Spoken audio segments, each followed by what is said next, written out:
Karen, it was such a strong start, and then kind of United seemed to find the feet and hit a bit of rhythm, which is where the goal came from. We'll get to that in a second, but what was your overall assessment of the first half? We were discussing this as obviously the game was going on, and I thought, we looked great. We started really well in terms of like energy levels, front foot, we were getting forward, we were keeping possession. And just seemed like there were a few opportunities that maybe we had missed. That kind of like the shift in momentum started to kind of head more towards in United's favour. I think we had a few opportunities like free kicks and corners that, like obviously forced Mary Earps to make save. But yeah, after that, it kind of felt like things started to shift more towards United's favour, and it just kind of got on top of City a little bit. And yeah, it's just a shame. It started out so well, and it just feels like we've kind of gone back into like third gear a little bit. So I'm sure that Gareth will make the appropriate changes when he needs to. We'll get your thoughts on that in just a second. Nedum, it was such a strong start, but as we said, it was going to be competitive, but there's been some great football on display. Where was it that you think City could have maybe been a bit more, I guess, clinical or to try and, I felt like, we didn't get the ball to Shaw loads up front. Was there anything you felt City could have been trying to do more? I guess so. I think there's probably going to be a hint of more bravery to sort of play between the lines. I think United are doing well to be forcing City out wide, almost making them a bit predictable, like as Karen was saying before the game. I think that'll be disappointing. So I think some of the midfielders, maybe can you get your foot on the ball a bit more, get on the half turn, and then really be able to sort of pass the ball to like Lauren Hemp maybe when she's really isolated 1v1 but higher, instead of her coming back deep and having more people to beat. But some of that stuff, it requires taking a bit more risk, and I think for the way United are set up, the risk-reward element is going to be really key here, because if you do make a mistake, they will pounce upon it really quickly. I think they've impressed me in terms of the way that they can inject a bit more energy into the attack, so you've got to be very wary of that. But, it's a game where you're 1-0 down now, 40,000 people have come to see you, and you want to give them something to sort of be excited about. So I think some of that, a bit more bravery on the ball in terms of wanting to receive it, because it's good that, the two centre-backs and the goalie are getting the ball and they're moving it around, but you want to give it to other players who are going to be more influential. Yes. How can you do that? I think Gareth will probably need to look into that. And I think if they do manage to do that, then it'll force United to drop off that little bit more, instead of feeling comfortable having everything in front of them with players who ultimately aren't going to hurt them. And you mentioned there as well, obviously, we've seen where we start the ball at the back, but there was a couple of instances, and we noticed where I think Greenwood in particular was kind of almost looking for that pass into midfield, and kind of no one was there. So do you think it might need a shape change possibly, Karen? Or yeah, no, we alluded to earlier how the likes in the men's game when Brighton came and played City, and they were very disciplined in their marking approach and making things tight and difficult. So I mean, Nedum alluded to it there as well in terms of being brave to get it in between the lines and receive the ball on the half turn and face up, and we'll probably see more 1v1 duels. But I think ultimately we're not seeing as much of the overloads that we maybe normally see with the fullbacks coming inside, trying to kind of overload the midfield.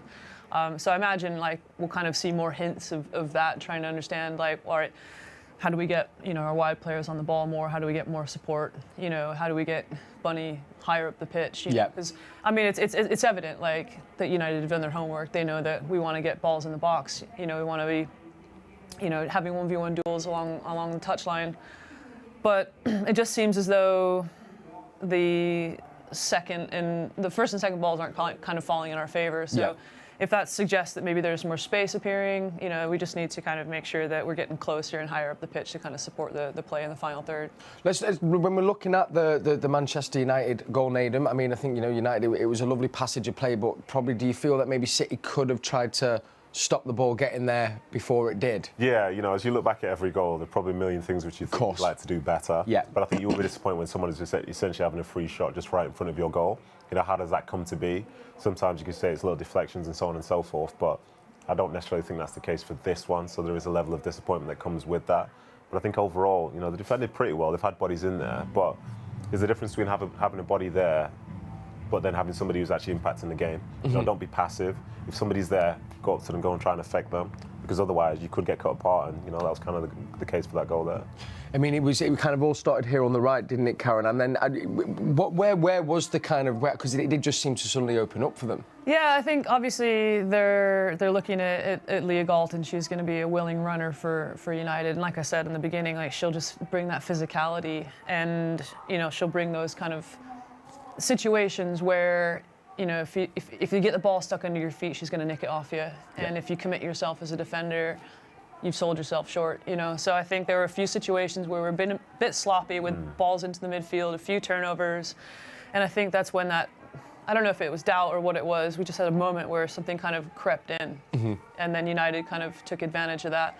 And, you know, we saw Alexandria go to ground, and that kind of left us essentially down one. Yes. Turn into a quick counter. And, you know, to be fair, like, you get an opportunity like that, you're going to want to shoot, especially when the goal opens up in the midfield. You can't necessarily help a deflection either, but I think the tidiness and the things that we were doing really, really well, like, started to kind of fade in that moment. And unfortunately, United kind of capitalized on it. But still got loads of time to go. We've still seen a lot of exciting moments going forward, and I don't think there's any sort of shortage of, Santa's having a race over there. Yeah. That looked pretty fun. Well, I'm sure we'll get loads more opportunities, and now, you know, I think the pressure's going to be on United because they've got something to hold on to try and protect. Yes. And I think from a mentality standpoint, it always feels a bit harder when you're trying to protect a lead than it does trying to chase something and get something out of it. Well, we're going to look to maybe some potential changes because it's one question that's coming in on our WhatsApp in just a second. But as far as the players that are on the pitch at the moment, Nedum, I mean, has anyone particularly stood out for you as well? I mean, because you can't help just, I mean, I just think I love Lauren Hemp. I think she's I think from sitting out there for that first half, you can see that it's Lauren, you can see it's Chloe that get the crowd really excited, you know. And I think if there's a bit more end product that comes with it, I think the crowd will really be rocking for good reason as well. Because I think other elements of it, you know, for a football purist, you enjoy the way they move the ball around at the back and stuff. But there's also something within you just wants to see someone get the ball and just run directly at somebody. Yes. You know what I mean? So I think if you can get them on the ball more in higher areas where for the defender it's harder to commit, then I think that makes it better. But then also in terms of a potential matchup, I think Khadija Shaw, or Bunny Shaw, has got the chance to beat anybody when she's isolated with them. So I'm looking to see how they manage to get the ball into her. And as well, I think there's a point where she posted up quite well, played a 1-2 with Lauren Hemp, and there was a shot that came from it. Like, use the fact that you've got somebody who's almost going to win 7 out of 10 of those matchups.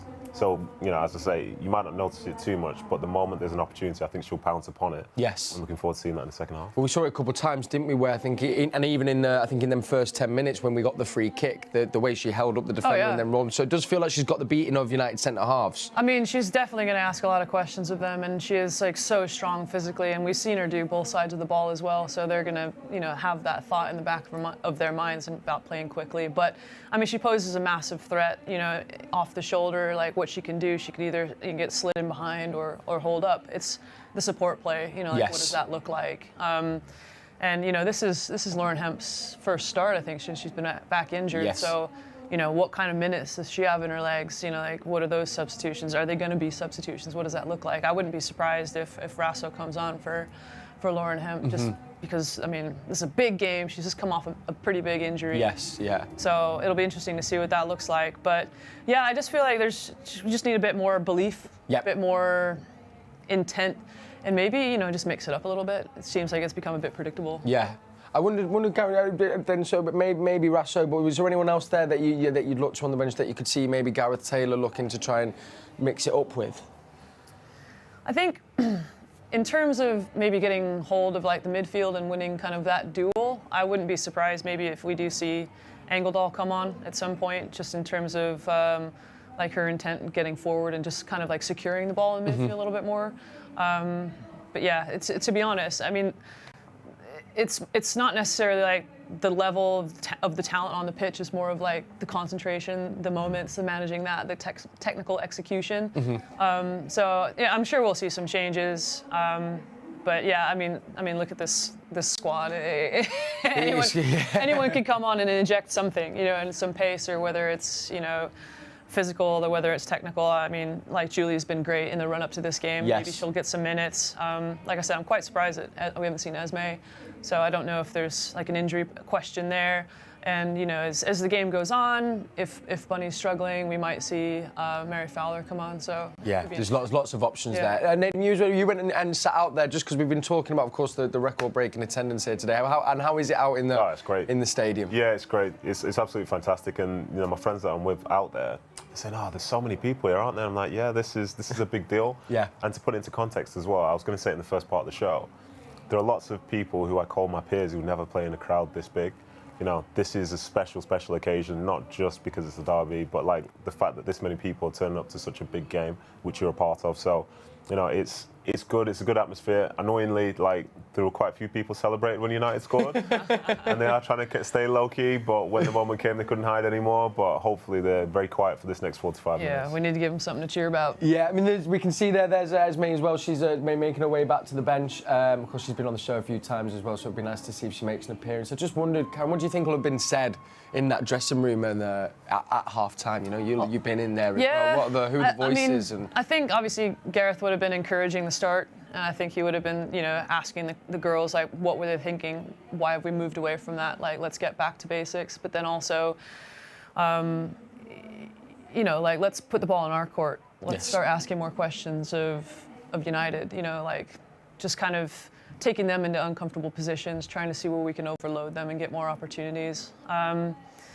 He's very calm, like, when he goes into the changing room, you think, oh, surely he's going to be, like, kicking things about, but no, he's not like that. So he'll have a very pragmatic approach. He'll have a few key clips that he's, like, ready to show, and then he'll just essentially just either make a few tweaks here and there. But most of it will be solved by the girls before he probably even gets in there, to be honest. They take a lot of, like, ownership of their decision making, and, you know, they'll be talking about things like, oh, this part you could have done that better, I could have done this better, you know. So a lot of those things will have been probably discussed long before he even gets into the change. Yeah, I mean, that's kind of is so fascinating. I'd love to always be a fly on the wall in them conversations. Is it just looking up patterns that they'll have seen on the pitch, Nedum? Yeah, for sure. Like the coach himself, you know, he'll have a good perspective, but then the players out there, they're seeing something different as well. Yes. So I think the two coming together to sort of create a strategy going forward is the best way to be. And, you know, I think sometimes we sort of fantasize about managers coming in and just shouting loads and getting the team to buck up. Like, as a player, you know when you're not playing well. Yes. And to put it this way, for everybody at home, if you're at your normal work and then the manager, how often does your coach, your manager or something come to you and say, hey, this isn't good enough, kick around a book or something, and they say, tell you what, I'm going to go out there, I'm going to do it great for you now. It doesn't make a difference. You want people that are going to, like, have a positive impact by telling you how you can do your job better. Yes. Not by people just shouting at you because you've not done it well. You know what I mean? Like, what really inspires you and what inspires me are the ones who are calm, who understand. Yes. Because then they give you confidence instead of taking something away from you. Because some people, when they get shouted at, they vanish. Yeah. They get very tight and vanish. But when somebody comes in and says, this is how I can help you, you know, it's not the big rah-rah team talk or whatever before a game. Yes. But it's something that's more effective because it's solving a problem, which clearly you haven't in that time. Yeah, class, fascinating. Well, listen, thank you, Nedum Onuoha, thank you, Karen Bardsley, as well. We're going to be back at full time. Predictions are still in as well. The prediction was a 2-1 in the studio, so a couple of City goals in this half, maybe even 3, and job will be a good one. 45 minutes left to play. Come join us at full time. The teams are making their way back out onto the pitch, and Alistair Mann has got your commentary over on the City app. Thanks for watching, and we'll see you at full time. Come on, City.